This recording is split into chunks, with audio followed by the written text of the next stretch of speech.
Olá, está no ar mais um programa Direito em Foco, programa aqui de São Caetano do Sul, gerido pela TV Grande ABC e pelo jornal ABC Repórter, sempre trazendo para a comunidade jurídica de São Caetano e região notícias de relevante valor aí para os nossos estudos do cotidiano, né? E hoje nós vamos falar sobre o pacote anticrime que recentemente foi aprovado tanto pela Câmara dos Deputados e pelo Senado, e agora está aguardando a sanção presidencial. E esse projeto ele veio trazer no nosso ordenamento algumas regras que alteraram o Código Penal, o Código de Processo Penal, a Lei de Execução Penal, Lei de Crimes Hediondos, a Lei do Crime Organizado, enfim, é uma série de medidas de ordem penal que veio, de uma certa forma, enrijecer a aplicação da lei. E para esse debate, a gente trouxe aqui o professor Dr. Hélio Ivan, que é professor da Universidade Municipal de São Caetano do Sul, e veio aqui dividir um pouco do seu conhecimento com a gente para nós debatermos esse tema. Boa noite, professor Hélio, é uma grande satisfação recebê-lo aqui na TV Grande ABC. Boa noite, professor, doutor, autor, né? Porque agora o senhor é autor também. Também. Boa noite, é um grande prazer estar aqui com você para debater esse tema que é extremamente importante para a nossa sociedade, muito instigante para nós que operamos no mundo do direito. A gente está vendo assim um divisor de águas, né?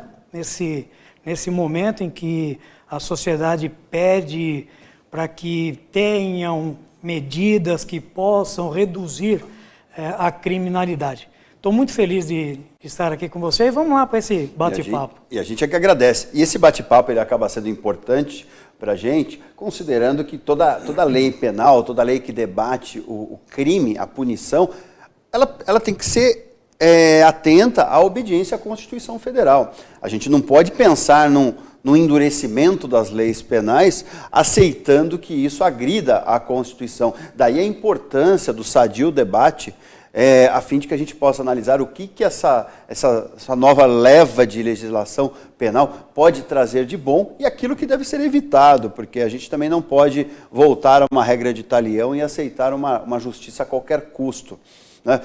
E o primeiro tópico que a gente pode pontuar da lei desse pacote anticrime, hoje a gente teve até que trazer o projeto de lei em mãos aqui, porque é algo muito novo para a gente, daí a importância até da gente fazer um pouco da leitura do projeto de lei. Esse projeto ele traz logo no seu início, né, uma alteração no Código de Processo Penal, trazendo o chamado Acordo de Não Persecução Penal. Esse acordo vai ser inserido num artigo 28A, nos casos, não sendo o caso de arquivamento, e o crime tem uma pena inferior a 4 anos, o Ministério Público pode propor acordo de não persecução penal. Professor Hélio, o que está acontecendo aqui com essa primeira mudança? Bom, a primeira coisa que a gente tem que pontuar, doutor Ulisses, é que o projeto ele passou pela Câmara dos Deputados, agora vai para o Senado, então a gente está tratando de um tema assim embrionário ainda, né?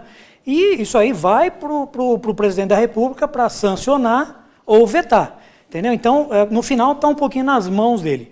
Esse acordo de não persecução penal, tanto é que ele fala que é do Ministério Público, que é o Ministério Público que vai promover a ação penal. Ele cabe em todos os crimes, com algumas exceções. Então, por exemplo, você não vai poder participar desse acordo de não persecução penal nos crimes com violência, né? Seria assim até estranho você ser beneficiado depois de ter praticado um crime com violência. E outro detalhe importante é a pena. A pena, para que você possa ser beneficiado com esse acordo de não persecução penal, tem que ser menor que 4 anos. Então não é para qualquer crime que vai acontecer esse acordo para não processar não é para qualquer crime, não é para qualquer crime. Também não poderia ser diferente, né? Imagina você, qualquer tipo de crime, imagina um indivíduo que pratica um roubo à mão armada, ou o indivíduo que pratica aí uma tentativa de homicídio em concurso de pessoas, né, querendo dizer quem são os outros autores do crime de tentativa de homicídio, uma organização criminosa. Então, eles estabeleceram alguns critérios nesse sentido. Eu acho que esse acordo de não persecução penal, foi pensado também nos crimes contra a administração pública, porque agora está muito na moda os crimes contra a administração pública. Eu ouso até dizer que a Lava Jato, ela iniciou aí por conta dos crimes praticados nos órgãos públicos. Então, tem algumas situações desse acordo. Por exemplo, o indivíduo que participar desse acordo, que for beneficiado com esse acordo, não poderá, por exemplo, participar de contratos com o poder público. Ainda mais se o crime que ele praticou foi um crime contra a administração pública. Exoneração do cargo que ele ocupa no momento em que ele participa desse acordo. Tá? A renúncia de alguns direitos, como, por exemplo, candidatar-se. Ele vai ter que renunciar ao direito de sair candidato aos pleitos públicos e não participar de concursos públicos e nem ser ali inserido em órgãos da administração pública em cargos comissionados, por exemplo. Então a gente pode afirmar que esse acordo ele não vai gerar uma impunidade. Não, ele pode, pelo que o professor estava me explicando, ele pode evitar a pena privativa de liberdade, ele pode evitar a prisão. Sim. Mas outras sanções, vamos pensar assim de uma maneira geral, o sujeito ele não vai evitar Sim. de ser atingido. Ulisses, nós não estamos inventando a roda, né? Esse procedimento é adotado no mundo todo. Em todos os países desenvolvidos, né, os países da Europa, é utilizado esse acordo de não persecução penal. Não dá continuidade ao processo se a pessoa realmente auxiliar na justiça, e obviamente que esse auxílio tem que ser um auxílio que desencadeie uma situação em que você chegue no foco da criminalidade. Não adianta nada você vir lá com um balão de ensaio, olha, eu vou aqui participar desse acordo de não persecução, mas eu vou dar essas informações. É um pouquinho diferente do Plea Bargain, que a gente não entrou no pacote. Estava na primeira proposta do ministro Sérgio Moro, mas não entrou no pacote, mas entrou esse acordo de não persecução penal. E esse acordo de não persecução penal, é importante dizer também o seguinte, nós temos aqui, nesse projeto anticrime, que vai agora para o Senado, e com certeza lá também vai ter as suas alterações, e entendo essas alterações, pode retornar à casa, tá? À Câmara dos Deputados, para que lá também passe pelo crivo da Câmara.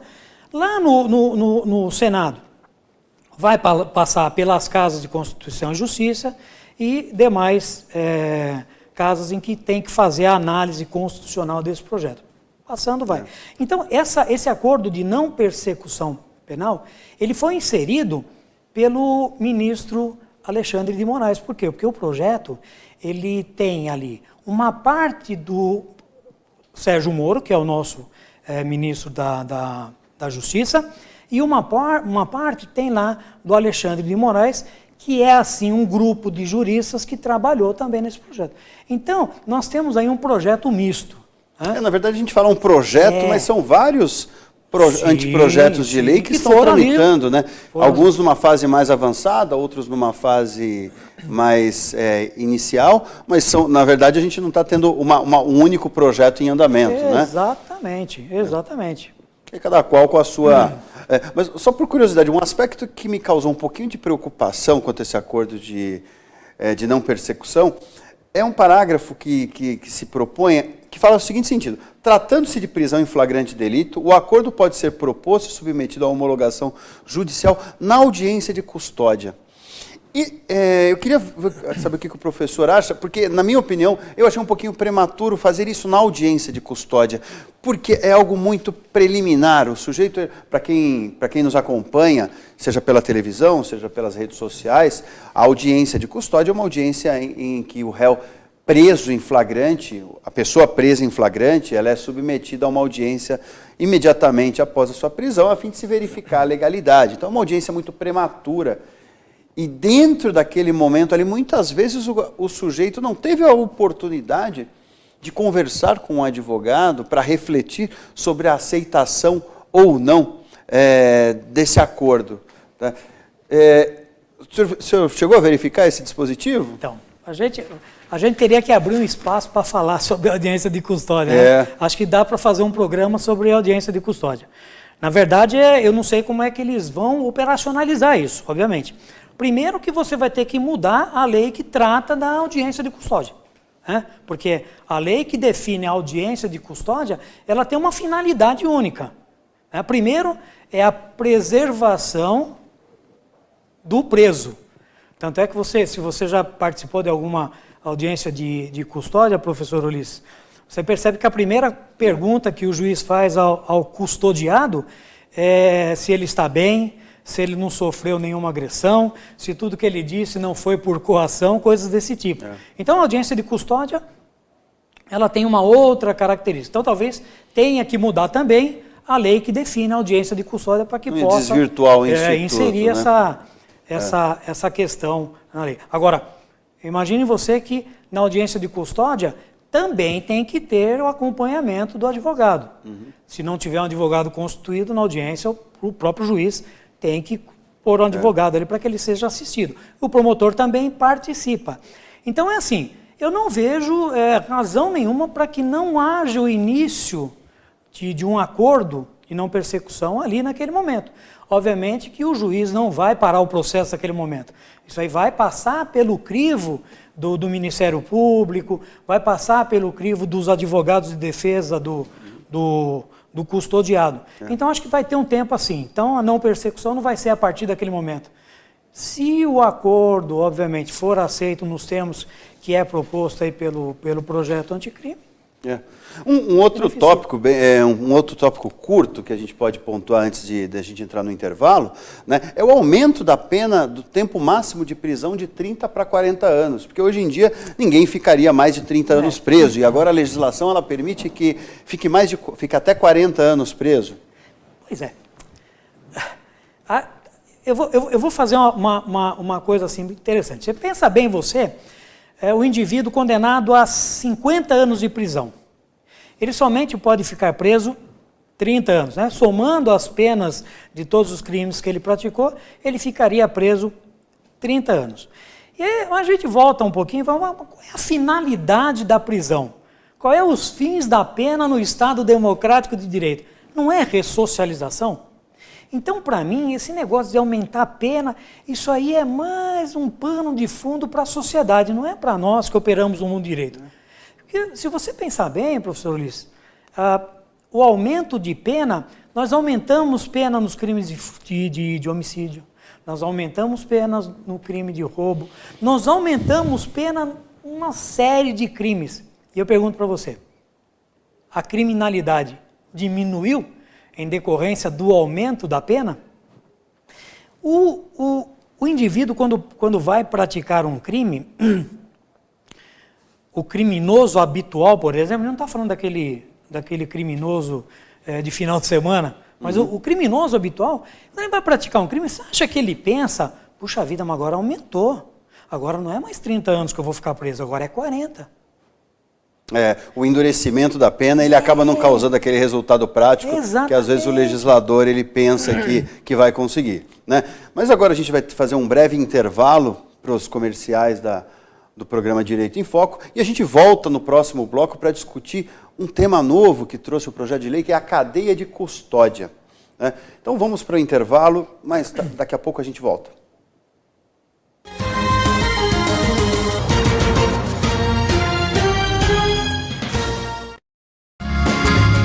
Viaje mais! Prepare-se para conhecer os mais belos lugares do planeta, de segunda a domingo em 2 horários, às 13h30 e à meia-noite, na rede NGT Canal 48 Digital e na TV Grande ABC Canal 3 NET.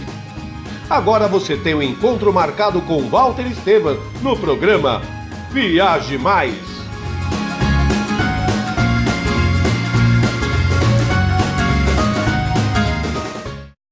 Juliana Flores, você está a um clique de deixar alguém ainda mais feliz. Entrega de presentes, flores e momentos únicos em até 3 horas em todo o Brasil. Pior que não ler jornal é ler apenas um jornal. Leia, assine e anuncie no Jornal ABC Repórter. 4224-4789. Se você é notícia, foi ou vai ser, ligue para a nossa redação ou mande um e-mail para redação@jornalabcreporter.com.br. ABC Repórter, o diário. www.jornalabcreporter.com.br. Ei, quer saber como escolher a sua escola de inglês?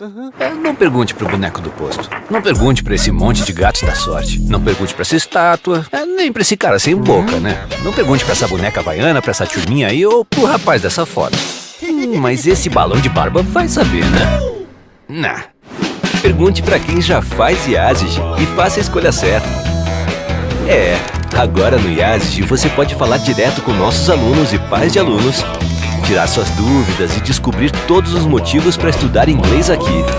Fale com a gente, fale com o mundo. IASIG, você cidadão do mundo.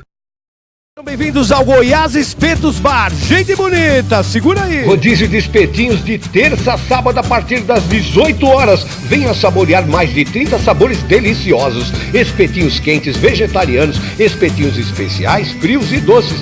Sexta e sábado tem música ao vivo. Ligue no delivery agora, 4227-4229 ou no WhatsApp 98381-5068, Avenida Goiás, 182, São Caetano do Sul. Venha brindar e se divertir. Goiás Espetos Bar.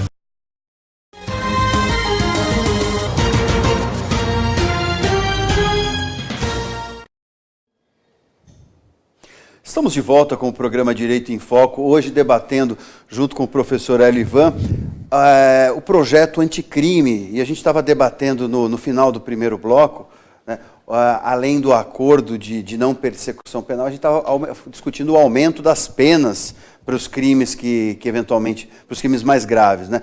E antes de começar a falar da audiência da cadeia de custódia, que a gente deixou como bloco, como parte inicial desse bloco, o professor Hélio acabou lembrando que é interessante a gente pontuar o crime de homicídio, que agora a gente tem uma nova qualificadora do crime de homicídio no caso envolvendo arma de fogo, não é isso, professor? Sim. Como que funciona? Se você me permitir, Ulisses, eu vou até fazer uma parte no tema anterior, dos 30 aos 40 anos, que acho que não deu tempo da gente fazer essa colocação. Além do aumento de 30 para 40 anos de prisão, há sim um maior rigor na concessão da liberdade condicional. E uma coisa extremamente importante também, o indivíduo não pode ter praticado crime grave, tá? Uma falta grave, ele não pode ter praticado uma falta grave nos 12 meses em que ele estiver cumprindo a pena. E detalhe mais importante ainda, antigamente, para que nesse caso da liberdade condicional, antigamente o indivíduo saía na liberdade condicional apenas com um comportamento satisfatório. Hoje, aí é justamente nisso que está o maior rigor na concessão da liberdade provisória. Ele tem que ficar lá na prisão durante 12 meses sem praticar nenhum crime grave, e ele tem que ter um bom comportamento, porque antigamente bastava o comportamento satisfatório. Uhum. Então há uma diferença do que é satisfatório e que é um bom comportamento. Né? No comportamento satisfatório, o cara pode até aprontar alguma coisa dentro do sistema prisional. Agora, no bom comportamento, não. Tem que ser um elemento a mais. É um elemento a mais. Tem que ser um comportamento exemplar. Aí você me perguntou dos homicídios. Isso, que o crime de homicídio agora tem uma nova qualificadora. A gente vai voltar no mesmo assunto do aumento da pena dos 30, né, da prisão de 30 para 40, e aí a gente vai tratar agora de um aumento do crime de homicídio, em que o indivíduo praticar com arma de fogo de uso restrito, que no Código Penal, hoje ainda, a pena é de 6 a 20 anos, E com o novo projeto passa de 12 a 30. E aí volta novamente a pergunta, professor, o senhor acha mesmo que o indivíduo que pratica um crime de homicídio, utilizando uma arma de uso restrito, vai pensar naquele momento que ele está praticando o crime, que a pena aumentou de 12 a 30 anos? Eu creio que não, né? Eu creio que ele vai praticar o crime, e a gente sabe que a visão do criminoso é um pouquinho diferente, né? O criminoso ele tem aquele pensamento próprio, olha, eu vou praticar o crime, mas ninguém vai ficar sabendo. Essa é a primeira hipótese. Na segunda hipótese ele fala, bom, se alguém descobrir que eu pratiquei o crime, eu vou procurar um álibi. Eu vou procurar um álibi para dizer que não fui eu que pratiquei esse crime. E se mesmo assim ainda não der certo o álibi que eu procurei, aí sim, aí a gente vai trabalhar com o que a lei me oferece. E é justamente isso que o projeto anticrime quer evitar. Talvez esse aumento de pena ele se justifique porque essas armas de uso restrito geralmente estão associadas a criminosos de maior periculosidade, não aquele criminoso mais comum, vamos pensar assim, se é que a gente pode banalizar a prática do crime. Eu acredito que quando fala em armas de uso restrito, obviamente que está pensando nesses criminosos que a gente vê na televisão, né, que até foi objeto de uma brincadeira do governador do Rio de Janeiro, né? Uma infeliz brincadeira. Exatamente, dizendo que o indivíduo estaria com guarda-chuva, não, aquilo é uma arma. Então, eu acho que também tem um pouquinho disso lá, porque realmente, no Rio de Janeiro, principalmente nos morros cariocas, o que a gente vê são armas de grosso calibre, não tem brincadeira lá não. Então, talvez tenha a ideia de aumentar essa pena para fazer com que o indivíduo pense, né, falar, olha, a pena agora é maior.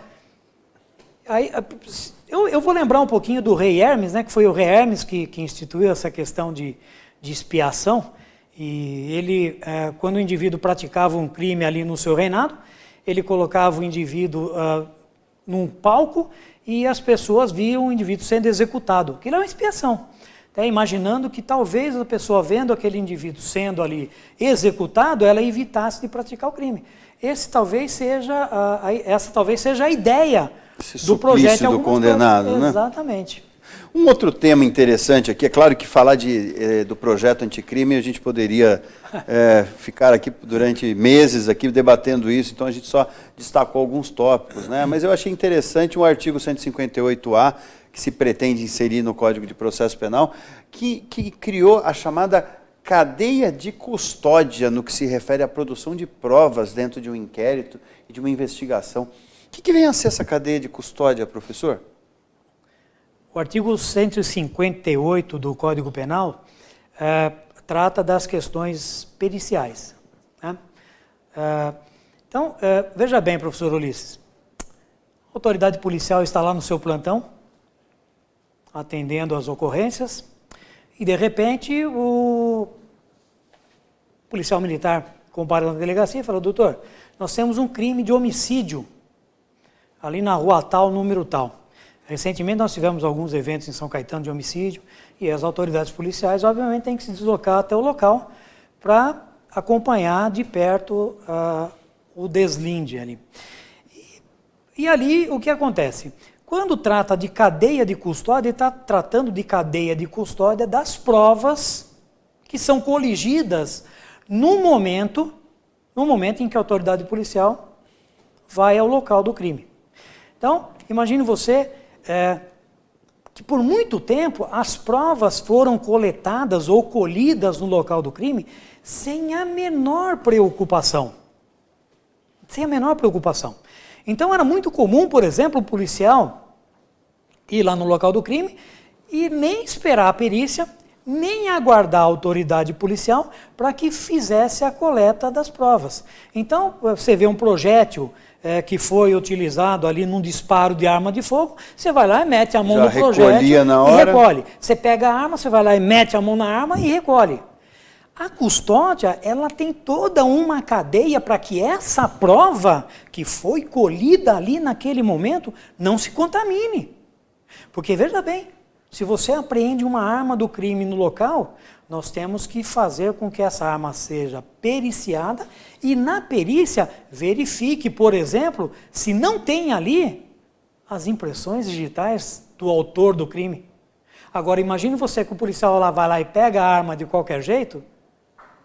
Como é que você vai imaginar que aquela prova já não está contaminada? E por que ele fala que é uma cadeia? Porque, primeiro, é o manuseio da prova no local, é a coleta, é o transporte dessa prova, é o recebimento dessa prova no Instituto de Criminalística, é a análise dessa prova.